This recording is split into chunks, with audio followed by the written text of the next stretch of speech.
It was just another Friday in Silicon Valley, November 17th, 2023. The weekend was in sight. Then, a notification dropped that sent shockwaves not just through the tech world, but across the entire globe. Sam Altman, the face of the AI revolution, the CEO of OpenAI, had been fired. And he was fired over a Google Meet call. No warning, no ceremony, just gone. The company he co-founded had just shown him the virtual door. The world was left asking one simple question: what on earth just happened? The official statement from OpenAI's board was cryptic and devastating. They said Altman was not consistently candid in his communications. In corporate speak, that's the polite way of calling someone a liar. It suggested a deep-seated distrust between the CEO and the very people meant to govern the company. The board, at the time, was a small, tight-knit group, including OpenAI's chief scientist, Ilya Sutskever. They had lost faith in the man leading the charge into our AI future. But this wasn't just a corporate disagreement. This was a declaration of war. What the board didn't account for was the loyalty Sam Altman commanded. The news of his firing didn't just shock the public. It detonated a bomb inside OpenAI's headquarters. The employees, the brilliant minds building the future of artificial intelligence, were in disbelief. And then, they were furious. This wasn't their company anymore. Over the weekend, a frantic, desperate campaign began. It culminated in an unprecedented act of corporate rebellion. An open letter was drafted, and the signatures started pouring in.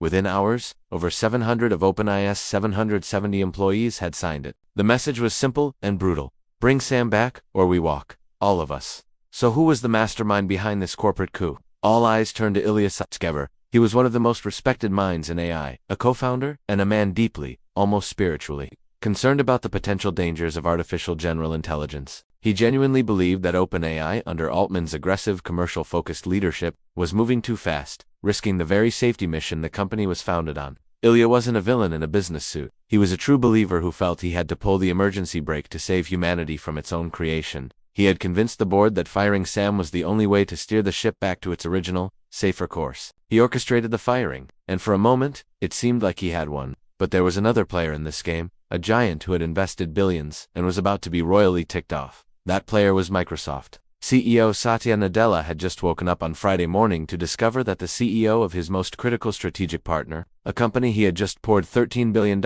into, had been fired. And nobody had bothered to give him a head. Imagine investing more than the GDP of a small country into a company, only to find out about its leadership implosion on social media like everyone else. Nadella was, to put it mildly, furious. Microsoft's entire AI strategy, its future, was tied to OpenAI, and that future had just been thrown into chaos by a board he had no control over. Satya Nadella doesn't get to where he is by sitting on his hands. While the OpenAI board was trying to contain the internal rebellion, Nadella made a move that can only be described as a strategic masterstroke. He didn't just tweet his support for Sam, he got on the phone. The offer was simple, elegant, and utterly devastating to the OpenAI board. He told Sam Altman and his co-founder, Greg Brockman, who had quit in solidarity, to come to Microsoft, and not just them. He publicly announced that Microsoft had jobs waiting for every single one of the 700-plus employees who threatened to quit. He was ready to create a brand new, advanced AI research lab inside Microsoft, led by Sam, and staffed by the entire OpenAI team. This was the ultimate checkmate. The OpenAI board was suddenly facing a terrifying reality. A company, even one valued at nearly $90 billion, is worthless without its people. The algorithms, the models, the data, none of it matters without the talent that builds and improves it. Nadella's offer gave the rebelling employees a golden parachute. They could leave, follow their leader, and continue their work with the full backing of one of the world's largest corporations. The board's leverage vanished in an instant. They were now the custodians of an empty shell. They held the keys to a kingdom with no subjects. Their principled stand on AI safety had led them to the brink of total annihilation.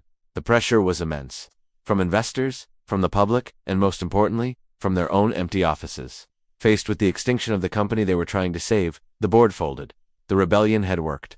The weekend of chaos came to a dramatic close. Just 5 days after he was unceremoniously fired, Sam Altman walked back into the offices of OpenAI. In a moment of supreme irony and internet gold, he posted a picture of himself wearing a guest badge. The caption read, "First and last time I ever wear one of these." The message was clear. He wasn't a guest. He was home. The king had returned to his castle, not as a supplicant, but as a conqueror. And Sam Altman didn't just return. He returned more powerful than ever before. The old board, the one that had fired him, was completely dismantled. The members who had orchestrated his ousting were gone. A new, interim board was put in place. One that was friendly to Sam and included representatives who understood the stakes. He had faced down a mutiny from his own board and won.